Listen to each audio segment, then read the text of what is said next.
look at question 2, which I've taken from the January 2005 paper.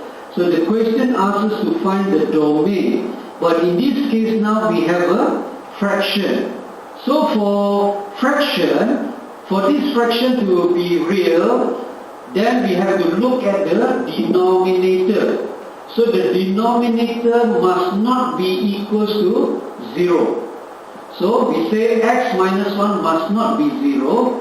Therefore, in mathematical symbol, we say x minus 1 not equals to 0. Shift the negative 1 to the right, we will have x not equals to 1. So therefore, we can say the domain is equals to all values of x, where x is a member of a R, that is the real number, and that x must not be equals to 1. So that is the answer for question 2.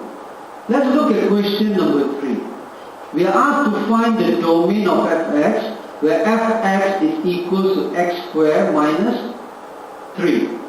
So for this question, we have to sketch the graph first. So the graph for fx equals to x squared minus 3 will be something like this. Okay? So this is the curve. And then what you do is to take a point from the curve, drop it onto the x-axis.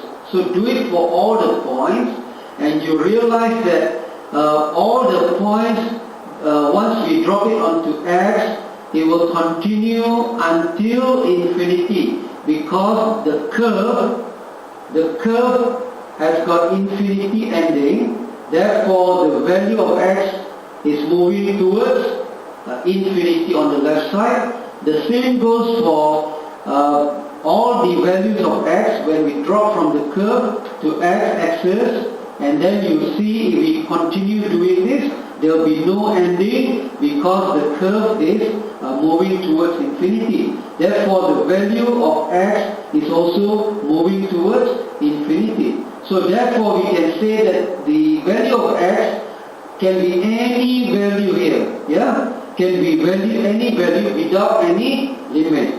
So therefore we say the domain for this question will be all values of x, where x must be a member of